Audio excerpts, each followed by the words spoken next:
Hey, what's up? Episode 2, Dose. 002 of the If That's What You're Into podcast. It's us, We're Chris here. and Sara. Hooray. Welcome to the pod. Oh, that's great. We don't know how to start this yet, so we're whatever. just kind of saying whatever. We're here. Anyway.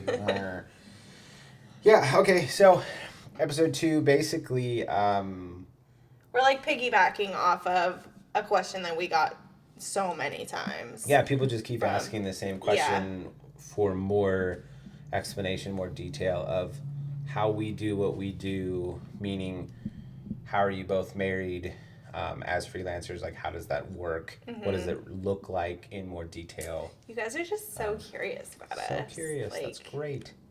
Wonderful. So, yeah, whatever. We'll just start. I mean, I guess maybe we should start where we started out as. Right. Like when we met, I was freelancing. You weren't freelancing. No, I was just in college. Yeah. Working at Red Robin. Yeah, exactly. Dirty Bird. There you go. You know, everybody's got one. Every town. Maybe not every town. But yeah, I mean, technically, I was still freelancing, but I was also in college when we met. Yeah. So I wasn't working as much. Yeah. Because I did college 2 years, year and a half.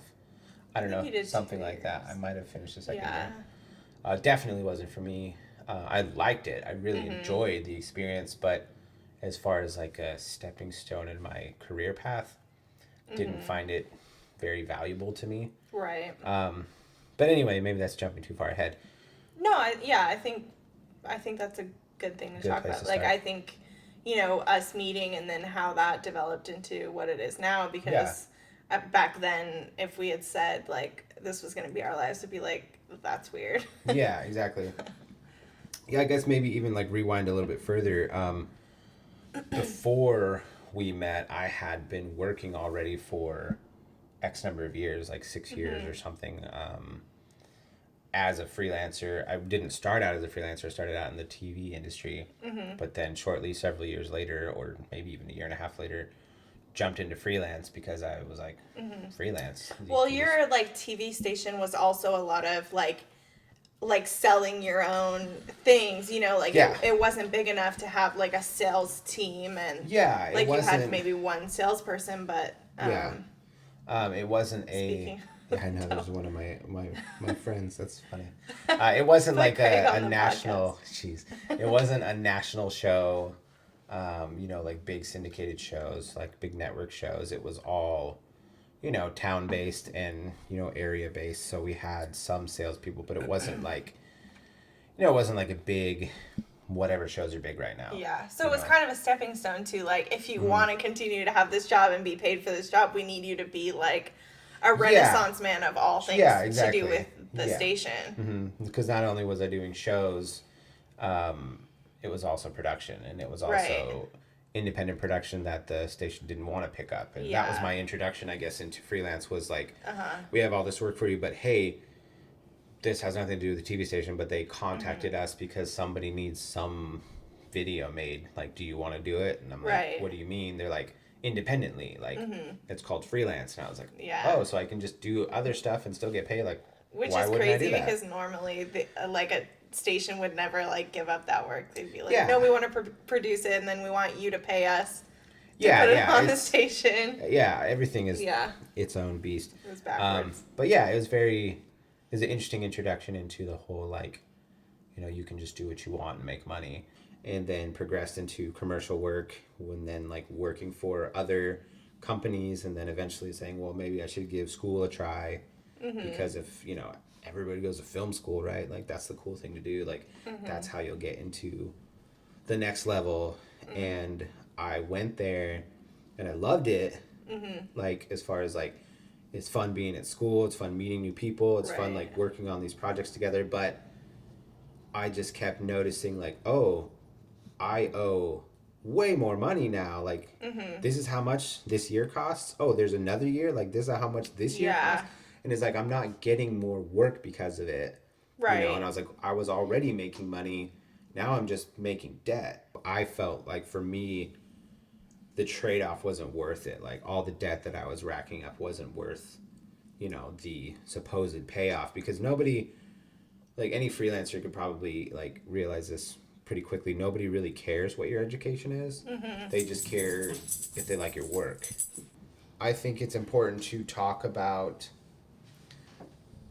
So jumping back in with a new topic, I think it's important to talk about all this stuff pre-social media. Like people, you know, people usually just kind of find you these days online, where you're at, and sort of just, I don't know, they like create their own backstory for you, which just doesn't exist. It's that thing where people just kind of assume like, oh, this is what you've always been doing. Yeah. You know, this is, you know, I mean, they do it with like actors and movie stars too. Probably like, you know, once they land a big movie, they're just like, oh, this person's just like who they are. They've always been this way. But there's usually a lot of backstory of like doing a lot of stuff before anybody had any idea what you even did as a person or career worker or like actress or whatever that is. But I think that's a good thing for us because like I don't think a lot of people talk about that. Like when we met, you know, you were working at like Best Buy or whatever, or Red Robin or you know, and I was, you know, just randomly doing freelance stuff, but we were both in school deciding trying to figure we want to it be out. in school. Yeah, like because it was just sort of like the inception of like starting our relationship together and being like, how do we function? What does this look like, you know, as a couple? Like, well, it doesn't make a lot of sense for us to spend all this money on school because where are we going to go like after that? It's like, that's a good question for filmmakers. You know, the debt to, you know, supposedly making money ratio, whatever you want to call that, like your ROI for school, like, is it really worth it? Like, depending on where you're going to, because it's like $10,000 a year, is it $30,000 a year? Where are you going to school? And like 4 years of that, that's like, that's a house. You could have bought a house, you know, like, and did that piece of paper actually lead to more work? Did it actually get you jobs? And I think that it can if you're going for a 9 to 5. Like if you want to work for a company, you know, that like that's their job criteria. Like, do you have a bachelor's or whatever? But if you're going freelance, pretty much nobody cares. I've never had anybody ask. ever in the entirety of my freelance career ask me for like some sort of like degree. Like they don't care. They're just like, what does your reel look like? Or they usually find me because of a demo reel or because of a commercial that I was a part of, and then they're like, oh, hey, who are you? We want to hire you. Like, it's just not the other way. They're just not like, well, where did you go to school and what were your grades? Like, nobody cares. I think like film school is helpful if you're in an area that's, you know, like say if you're in LA and it's like part of your schooling is that you have to intern or you have to like have on the job experience, then I can see how it would be beneficial. But I can also say that you don't have to do, like, you could just also meet somebody that works in the film industry and be like, I will mop the floor after the day is done, I will be a PA, I will get you coffee, you know, and do the same thing and not have to spend the money. I totally agree. I mean, it's my personal opinion. I don't think it's worth it.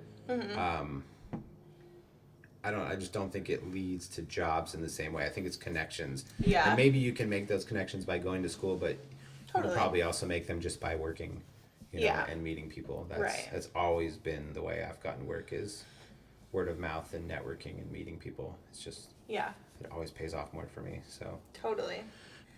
Yeah, I think it's like cool to tell the story of like how we got to where we are, because it didn't happen overnight like everybody sees on social media and whatever. It's like we went through all these struggles. You know, we got married like right off the bat. We like hadn't been together for just a year, you know, and had nothing. Like we were broke college kids and just ended up kind of having to go through a series of mishaps to even get to a point where we were profitable, you know, in anything. And it's like, you know, we got married and then we moved to Boise. Couldn't really like make that work. That was kind of, we just got in over our heads there. That it's like what we talked about on the last episode of not having any sort of financial like backup. Like we had no savings. We had no padding, cushion, whatever you want to call it. We had nothing. We were just like, oh, this will just be super easy. Yeah. We've never done this before. We'll just jump into it. Moving to a place where we didn't have work and moving to a place where we just thought that our connections would like carry us through because we knew people there from college. Well, yeah, that's the thing. It's the whole like we've never actually done it together. Like we've never lived with each other in our own apartment and had to pay all those bills at that time. Yeah. And it's more money than we'd ever had to have paid on our own before. So it was like, oh, but there's two of us, it'll just be easy. Yeah. And we already know all these people and we'll just say, hey, we're available to hire us, and people will just start hiring us. But that's not the reality. Mistake. Yeah, that's that's what everybody thinks, right? Like, as soon as I graduate, or as soon as I just post something, or as soon as I tell people, oh, I'm working, I'm available, people are just gonna be like, oh yeah, I'm gonna hire you right now. But that's not always the case. Sometimes it is, but also you have to remember everybody else needs work.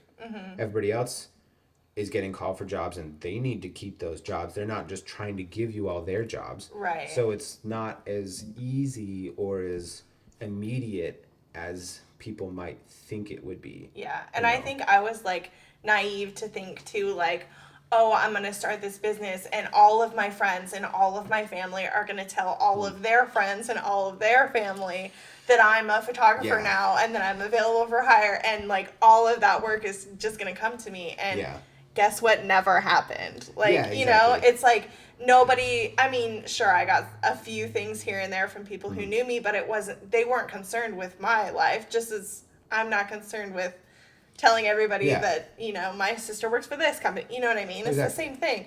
But you think that when you have, like, your own business, you're like, oh, everybody's going to, like, hype me and whatever. Yeah. And you're like, oh, that's what marketing is for. Yeah, that's the whole point of, like, getting your name out there, like, letting people know that you're there. Because everybody has their own lives. It's not necessarily intentional. It's not like people are not wanting to promote you. It's just everybody has their own things going on every single day. So it's like, and we're all bombarded like thousands of times a day, maybe even more, with people telling us stuff, and text messages and emails and tweets and notifications. It's like there's so many things going on. You really have to consistently be on people's minds before they even remember to think of you when the occasion comes up. So it's just, I think it's a lot more difficult than people expect it to be. They just kind of expect the red carpet to roll out. Like, I'm here, boom, I have work. It's like, yeah, I wish, but that doesn't usually happen for most people. Mm-hmm. At least nobody I know. Yeah. So we had to bail on Boise. Yeah. So that was our first, but it was a really good learning experience for us because we're the kind of people that if you make a mistake, we don't want to repeat it. So that was a huge, like, it was a huge blow to my ego for sure. Mm-hmm. It was a huge, like, oh, no big deal, I can just make that work. And then I couldn't make it work. And it was just like, oh my gosh, we had to move because we didn't have money. It was like, oh, I'm a failure. Like, this sucks. Like, I can't succeed in anything. I'll never have a film career. Like, it was just like, oh. It was definitely one of those, like, smacks you in the face with the marriage is harder than it looks paddle. Yeah. And you always think that you're the couple that's not going to happen to. And then without a doubt, it always happens. Oh, yeah. And everybody has a story, whether it's financial or otherwise. But, I remember that. And thank God, like, we could go back to your mom's house. Like, it was not an ideal situation. No, it's definitely not something we wanted to do. But it helped us, get savings. Yeah. And get to a point where we could afford a $500 a month apartment. Yeah, that was pretty epic. I remember that, though. Yeah. Brand new apartment, $500. Like, we were balling. Yeah, we were like, whoa, we go to our own place again. Like, it was crazy. I mean... Yeah, so that was the next thing. It was just like, whoops, we couldn't do this. We weren't ready for this, and we fell on our faces. And luckily, we had a support group there to give us an option. And then we were like, well, let's not repeat these mistakes. And so then we, But we also had to, like, take a step back, not only in where we were living, but, like, I wasn't doing photography anymore. Yeah. Like, I... became a manager of a coffee shop and then became co-owner of that coffee shop and kind of had to, like, divert my dream to to push yours ahead, and then we kind of had to play like a little bit of catch up. Yeah, exactly. We were doing things that we didn't necessarily want to do. I sort of stopped freelancing to run the TV station. Like I was like, okay, Right. well, we'll make this investment in the TV station and, take it over, which ended up also being something we didn't want. So there's a lot of pivoting and positioning, and like, you do this, you have an opportunity. I do this, I have an opportunity, and like trying, these different things ultimately with a goal in mind, as this is the stuff we want to do. Don't exactly know how we're going to get there, but just taking opportunities as they come up, and some worked and some didn't, until we had enough money to get our own apartment again, Right. And then it was another move. Then we moved to Redding, California after that, I think. But we had like 2 roommates. Like, guys, we couldn't even like afford a house. Oh yeah, no, on our own. Yeah, we didn't have a house for sure. Yeah, I mean, we had a house just with other people living in it, and that's not conducive to a good that was hard. relationship. Really, that was like part 2 of Marriage Ain't That Easy. Yeah, thought that would be a lot easier. Yeah, it was just like, oh, no big deal. We've had roommates before, and like singly, but like, oh, being married, this is weird. Like, this doesn't work out the way we've made all the mistakes. Probably all the cliche mistakes. Like, oh yeah, we'll be able to do this. It's harder than you think. But we've never had roommates again. That's true. And we will never have roommates again. Not into it. Definitely. Yeah. So, so that was fun. And that didn't work out either. That was a great, like, place to live. We loved all of our friends. We loved all the work that we did there, but it wasn't ultimately, like, it didn't really, I don't even know how to say that. Like, it wasn't where we wanted to be, like, career-wise. We weren't, like, I would say that we were surviving, but we weren't, like, thriving in that situation. Like, we were making ends meet, and we liked it, and it was fine, but it wasn't, like, the trajectory that we wanted for our lives. Yeah, I think the area is just, like, a really secluded area, and, like, for me, at least, didn't have the type of work that I really enjoyed doing, like the commercial work, and it was sort of just not like a big production area, like no grip trucks, like no big production houses, no agencies. Like, it's just like kind of too secluded to do the type of work that I enjoy doing without traveling a lot. And just a strange town, like, it's, I don't even know how to describe it if you've never been there. Like, it's a really cool place with cool people, but there's just not a ton of work there for, like, bigger. We thought being, like, closer to San Francisco would bring more work, but it just isn't there. There wasn't, and there still isn't, like, a huge San Francisco market. I feel like a lot of people shoot in San Francisco but don't necessarily, like, work out of there. Yeah. If that makes sense. Plus, we're Oregon people. Like, right, yeah. That was a big thing, too. Like, we like the green and the mountains and all the stuff that, I mean, that is there too, but it's just not the same. Like, Oregon's different than California. Well, and I had gone to school in Southern Oregon, and literally, guys, like, since the moment I left, I was, like, begging Chris to go back, and he was just like, no, nothing's in Medford, blah, blah, blah, blah, blah. And I'm like, okay, but I really like it there. Yeah, well, Medford ended up being, like, one of the best places we've ever lived. Like, so we moved there from Redding. Yeah. And it was just, for the size of, like, town or whatever that it is, there's so much going on there, which is super weird in my opinion. Like, I don't know why there's so much going on in the valley. Like, it really, I don't know, maybe it's because of all the arts and things that are there with, like, the Shakespeare Festival and like, so many people that live there but work out of the area. That was kind of the thing we fell into, is we moved there, but then I, like, immediately just jumped into the film community, and then just started traveling for work again. Not exactly sure how that happened, but it just sort of, I guess it's the networking thing. You meet people who know people. I think the past experiences of moving so much, because we moved, 6 times in 5 years or something like that. I think that really, like, pushed you to be like, I really want to be successful now. So you made a point to get out there and get your face in front of people. And I think that's where you really discovered that,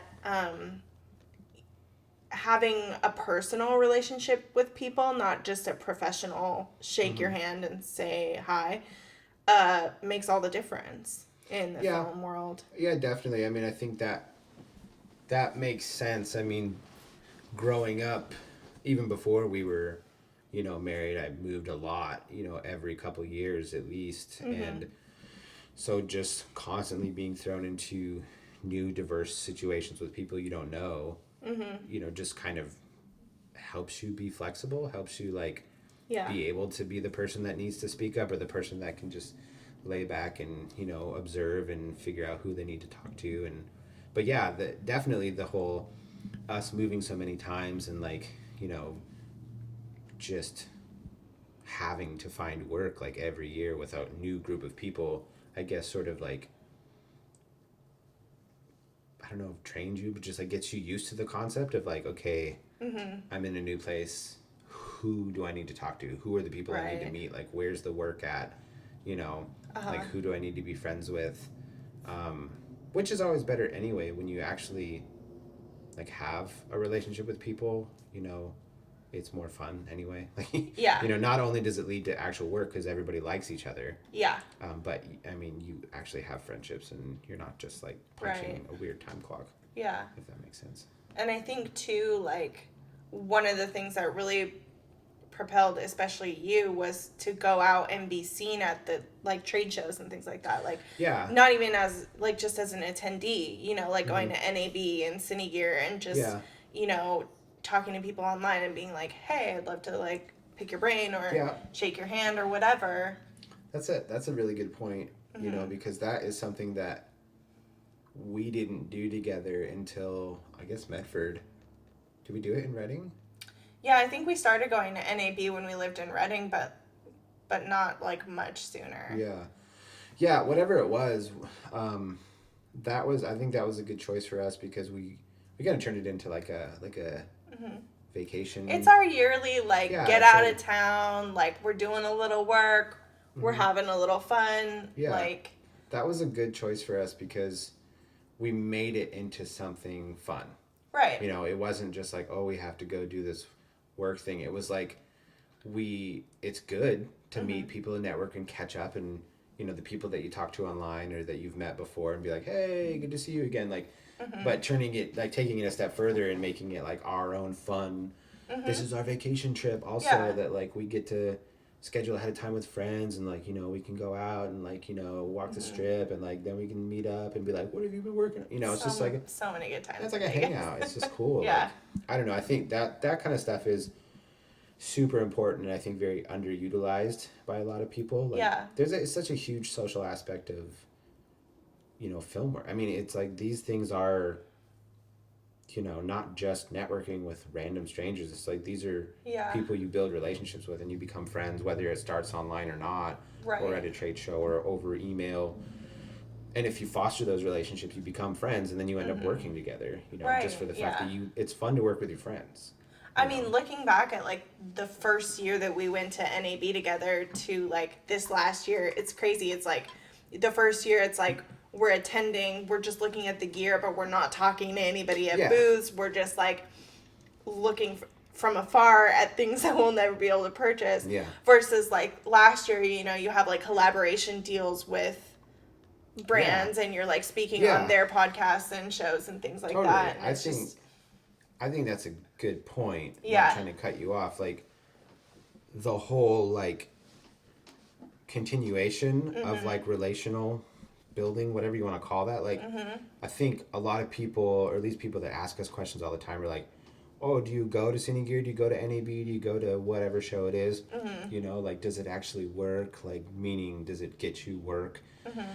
And it's like, well, it's not just a one-time thing. You don't just show up to a trade show for one day and like walk around and post a picture on social media and be like, bye, peace out. It's like, you have to, this is a relational thing. It's like, you meet somebody maybe at a trade show, you get their contact info, you follow up with them, you guys are chatting during the year, you send them something that you did with their stuff, then you meet up again the following year, oh yeah, I remember you, oh that was so cool, and then like, you're building continually on this relationship, and it's sort of, it's just like friendship, it Right. I mean, because progresses it into is. I something. think that's the thing is, like, I think a lot of people get into the business and then they go to these shows and they try to, like, force this relationship, or they try to, like, force this personality of themselves onto somebody, and it's, people can really tell when it's genuine or not. And I think you're, like, really good at that, is you genuinely want to be friends with everybody. And so they feed off of that energy and they're like, I want to be friends with him too. Like, he's cool. I mean, sometimes.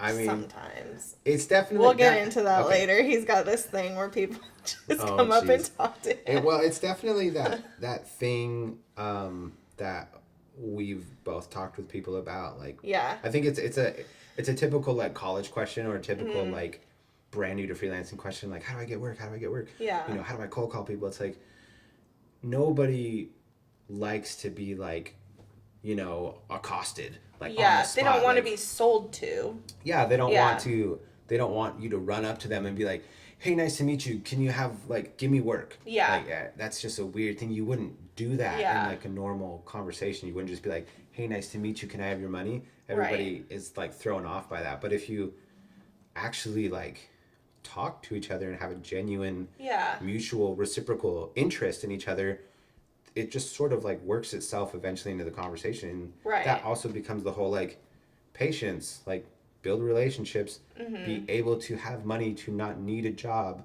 right now, this day, or you're gonna die. Right. And then, you know, like, let it happen, like, at a normal pace, like that. Yeah. That's kind of how it really works, you know, in everyday life. Right. But a lot of people are just really like, oh, yeah. Well, a lot of people go into it as, like, what can you give me versus what can I give you? It's like, you need to benefit, you know, somebody in order for them to want to benefit you. Totally. So I think that's, like, the biggest thing that we've learned is, not that you were really, like, going after people and trying to sell them anyway, but just learning how to just have a relationship with somebody and not necessarily, like, expect them. Because there's things, relationships that we've had for years that have never been, like, a work thing, but then every once in a while it'll come back around and be like, oh, I know the perfect slow-mo guy. Like, I've never done a slow-mo thing, but now I know exactly who to go to, and I get to hang out with this guy, you know? Well, you don't always work with everybody that you meet. Right. You know, and that's fine. That shouldn't really be the goal. Yeah. You know, like, people sometimes forget, like,